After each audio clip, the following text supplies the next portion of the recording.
Aduh guys, sesuai rencana guys. Kabar baik atau kabar buruk? Tergantung posisi kamu di mana. Temen-temen tahu nggak? Cukai rokok udah resmi naik lagi per 1 Januari 2024. Secara rata-rata kenaikannya adalah 10%. Nah khusus buat kamu yang suka rokok elektronik kenaikannya 15%. Jadi lebih banyak tuh pajaknya tuh. Nah ini kabar sebetulnya nggak mengejutkan guys. Cuman yang aneh di market ya, di Bursa Efek, itu teman-teman kayaknya pada banyak yang shock. Waduh, saham gue jatuh nih. Waduh, ramalan Benix jadi kenyataan nih, sahamnya bisa jadi 600 nih. Ya, kemungkinan besar ya menuju sesuai apa yang sudah kita skenariokan ya. Sebetulnya kalian nggak usah kaget, nggak usah khawatir. Karena semua ini sudah dirancang dalam peraturan perundang-undangan yang jelas. Kenapa? Karena gue udah pernah bikin videonya, khusus saham rokok ya, khusus tembakau, cukainya itu akan konsisten naik terus setiap tahun.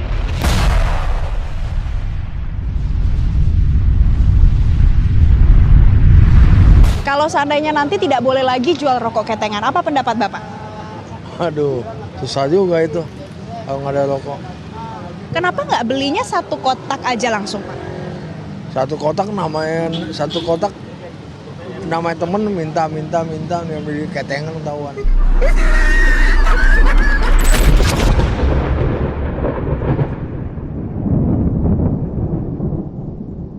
Jadi buat orang-orang yang meremehkan cukai 10% itu nothing. Faktanya itu fatal. Mereduksi, mengurangi potensi cuan emiten rokok seperti Sampurna. Jadi buat teman-teman itu salah satu alasan kenapa menurut saya menjadi tidak menarik. Apalagi bukan hanya soal kesehatan, bukan soal larangan ketengan. Apalagi pemerintah sudah merencanakan untuk terus mengurangi penjualan, dan ini udah dikatakan oleh Sri Mulyani, kita ini harus mengurangi penjualan rokok di Indonesia. Ini dikatakan dengan sangat jelas. Dan dia berencana selama 2 tahun ke depan, berturut-turut setiap tahun cukai akan naik minimal 15%. Jadi lu berpikir gini ya, tahun 2023 ini peraturannya cukai 10%.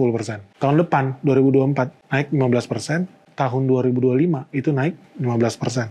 Kalau lu total nih 15 sama 15 30% ditambah tahun ini 10%, berarti udah naik 40% lebih. Tapi karena ini kumulatif ya, dampaknya di lapangan bisa sampai lebih dari 50%.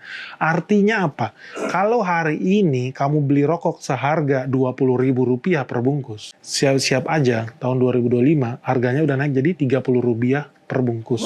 Logikanya nih, kalau kamu seorang investor yang masuk akal, udah pasti nih penjualannya bukannya bertambah dong ya. Kalau pakai akal waras, penjualannya akan semakin turun. So, ini gue bukan nakut-nakutin, bukan tebar fir buat teman-teman yang investasi di bisnis rokok.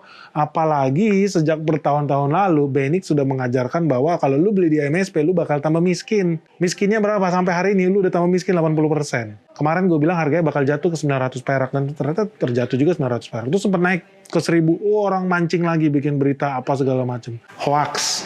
Faktanya, sekali lagi gue akan katakan ya, menurut gue melakukan kesalahan. Sampurna nggak akan turun sampai 900. Menurut gue Sampurna harusnya turun sampai ke 600. Buktikan, kamu buktikan. 2025 sebentar lagi di depan mata, hanya tinggal 24 bulan lagi. Video ini akan jadi catatan perjalanan investasi Benix, dan kamu akan buktikan. Benix sudah berhasil meramal kejatuhan Sampurna dari 4.000 ke 900. Sekarang Benix mengatakan lagi, saham ini kemahalan, hanya orang tolol yang beli saham-saham seperti ini, dan dia akan jatuh lagi ke harga 600. Kita buktikan seberapa gilanya investor di Indonesia, karena bandar-bandar nih lagi bikin jebakan kemarin habis meeting nih, buat lu beli itu saham, kita akan lihat banyak orang kayak yang nyangkut. Jadi lu jangan kaget kalau seandainya ya lu punya saham, utamanya ya yang merek-merek rokok yang mahal, ternama, pasti akan terdampak signifikan. Harganya jadi makin mahal, orang jadi malas beli. Akibatnya apa? Dulu dia beli rokok yang tier 1, yang harganya mahal banget, sekarang mungkin bisa di atas 40.000 ya. Bakal turun dia akhirnya ke tier 2 yang 20.000. Terus kemudian naik lagi, bakal turun lagi ke tier 3. Jadi ini kabar yang sebetulnya tidak mengejutkan. Kenapa? Karena peraturan menterinya itu udah keluar di tahun 2022 tentang tax planning-nya nih. Rencana kenaikan pajak ini secara reguler setiap tahunnya, khusus untuk cukai rokok. Nah, teman-teman, yang jadi menarik di sini apa? Di sini gue melihat akan ada banyak pergeseran pola hidup merokok di kalangan perokok di Indonesia. Maksudnya apa? Tadi gue udah bilang, orang akan bergeser untuk merokok ke yang lebih murah lagi. Dan malah kabarnya banyak mulai merokok rokok KW. Maksudnya, ya orang itu kan pengen ngerokok itu banyak yang karena kebiasaan, zaman dulu masih murah, mereka merokok yang gayanya kayak koboi. Terus sekarang keluar merek KW-nya, jadi ada country. Terus dulu ada merek-merek yang kayak pistol tuh, pistol yang gede. Sekarang jadi pistolnya agak kecil. Jadi menarik. Nah yang lebih menarik lagi apa? Mulai keluar banyak rokok-rokok kelas kampung. Ini rokok-rokok yang sebetulnya brandnya 11-12 agak-agak semi-semi Spanyol nih, separuh nyolong nih. Dengan yang udah agak famous, terkenal. Biar dikira mirip-mirip, padahal beda. Tapi rasanya sebetulnya ya 11-12 lah. Katanya, saya sih nggak merokok. Nah saya melihat bakal makin banyak nih teman-teman perokok yang bergeser. Tadinya pakai KW1, pindah KW2. Sekarang KW2 udah jadi mahal, pindah ke KW3. Oke. Jadi ada hal yang baik dan ada hal yang buruk. Di sini gue mau bilang hal yang buruknya dulu.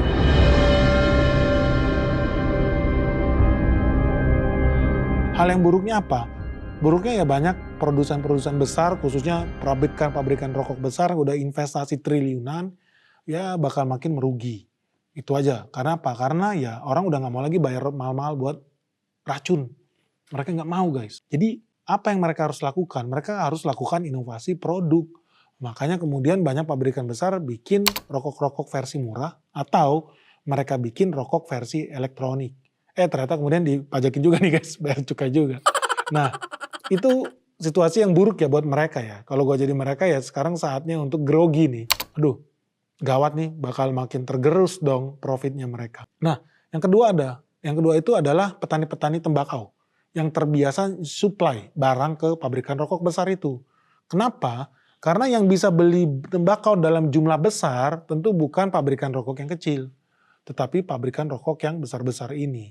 Nah, kita ada kabar sih banyak di pengepul-pengepul rokok, pengepul tembakau, itu udah banyak yang saling berlomba buat beli tembakau tuh. Karena mereka takut tembakau bakal naik lagi tinggi. Ya tadi gue bilang ya, harga cukai itu bakal naik terus. So ya sangat wise kalau mereka udah beli and nge-stock tembakau sebelum harganya naik. Nah, teman-teman tadi kita lihat, oh ini hal yang buruk ya bagi pabrikan besar. Tapi ada hal baiknya juga.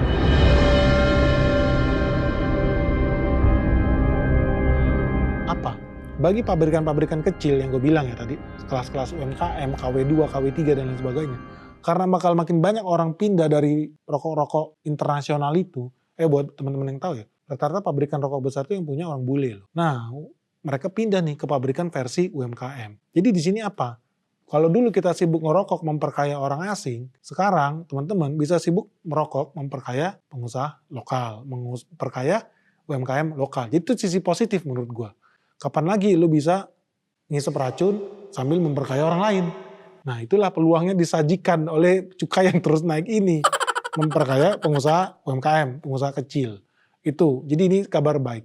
Nah ada sedikit yang agak 11-12 nih, agak abu-abu nih. Karena gue melihat ada kekhawatiran ya. Teman-teman yang terbiasa merokok rokok KW3, kalau dia terdampak, kemungkinan akan pindah ke rokok-rokok bodong. Maksudnya apa? Ini adalah rokok-rokok yang tidak bayar cukai. Jangan salah ya, industri rokok itu banyak bisnis silumannya.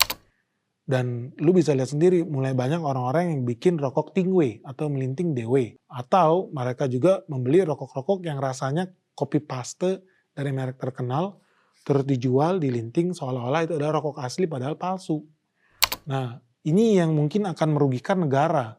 Kenapa? Karena kalau banyak orang merokok aspal asli tapi palsu dan mereka tidak bayar cukai, akibatnya apa? Negara akan kehilangan penghasilan dari rokok itu sendiri, dari cukai rokok.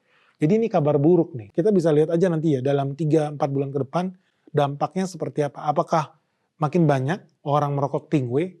Apakah makin banyak orang merokok aspal? Atau jangan-jangan ya orang tetap bertahan aja pakai rokok KW2, KW3 itu. Sayangnya sahamnya nggak ada di Bursa Efek Indonesia. Dan kalian setuju nggak ya kalau kita bikin video lanjutan nih tentang saham kakek tua ya? Karena kemarin pas di Jogja kita kan bikin gathering tuh. Banyak teman-teman yang datang dan salah satunya di sana banyak yang nanya, Pak saham kakek tua saya udah beli dan naik tinggi, sekarang saya mau top up lagi. Dan bahkan ada yang baru mau beli lagi.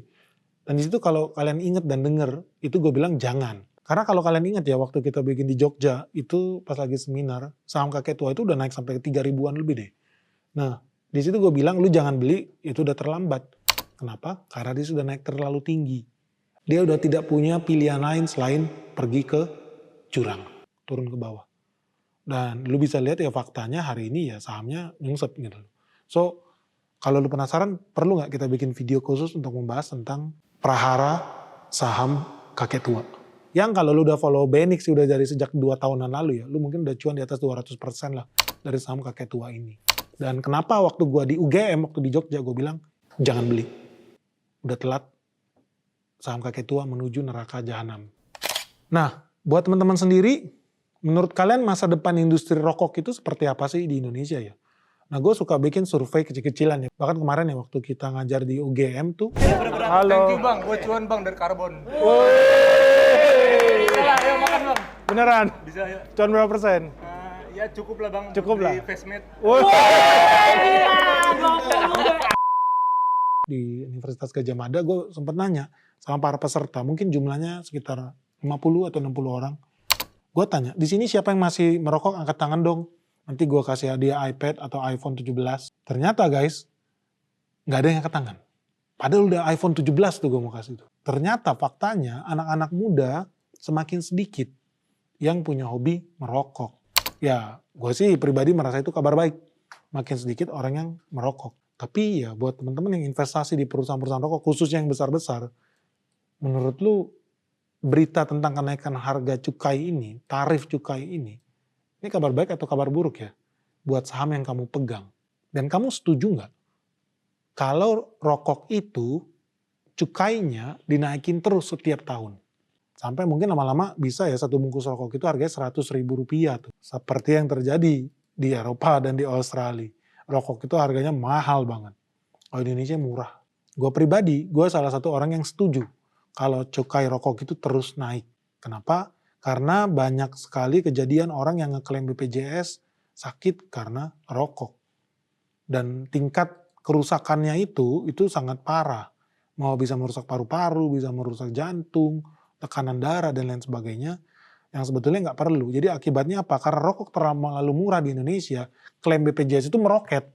Nanti kita bisa cek. Kalau seandainya tarif cukai naik terus, jangan-jangan masyarakat Indonesia jauh lebih sehat, jadi lebih pintar, dan APBN-nya bisa lebih hemat. Who knows?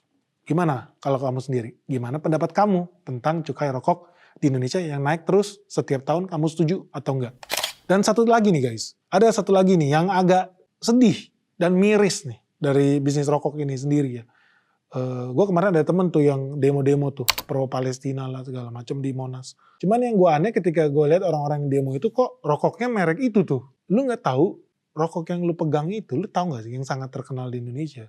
Itu adalah rokok yang pro Israel. Oh ternyata setiap gue menghisap rokok ini ada nyawa orang melayang di Palestina. Sadis ya. Itulah ngerinya bisnis rokok karena duitnya begitu gede.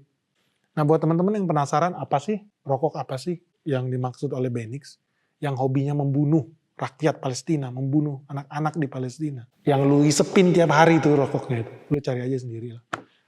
Gue nggak tahu sih. Gue taunya kalau di Kazakhstan. Karena ini semua cuma terjadi di Kazakhstan ya. Kalau di Indonesia gue rasa enggak lah. Semuanya baik. So guys, jangan lupa like, share, dan komen di bawah ini ya. Gimana tanggapan kamu tentang cukai rokok yang naik terus setiap tahun? Gimana nasib industri rokok di Indonesia? Dan yang paling penting nih, kamu udah cek belum rokok kamu itu berkontribusi atau tidak dalam genosida yang terjadi terhadap bayi-bayi di Palestina? Semoga video ini bermanfaat. Salam sehat, salam cuan, bye-bye. By the way, lu sendiri rokok lu merek apa? Coba lihat. Kayaknya tadi di bawah lu ngerokok nih.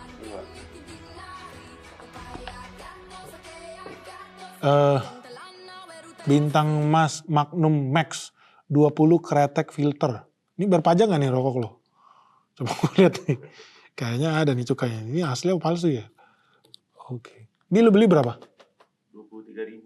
23.000. 20 batang. Berarti satu batangnya berapa? 1.000-an. Wah kayaknya gak kelawan nih. Berat nih ngelawan satu biji 1.000-an nih, 1.000 perak. Rokok kamu kalau yang terkenal TBK itu ada yang tahu nggak? Satu batangnya berapa sih harganya? Kalau satu batangnya harganya udah sampai 2.000 atau bahkan 3.000 lebih, kayaknya berat ya ngelawan rokok-rokok model begini nih. Itu sih menurut gua ya. Menurut kalian gimana? Lu tambah semangat nggak buat pindah ke rokok-rokok model begini nih? Kayaknya kalau berhenti agak berat ya Dam ya? Berarti agak berat. Benar. Jadi pindahlah yang ke model-modelan begini nih. Made in mana nih? Made in Malang. Malang. Made in Malang. Luar biasa Malang. Mantap. Oh asli nih. Malang Indonesia. Keren-keren. UMKM Indonesia bisa makin berjaya nih. Bayangkan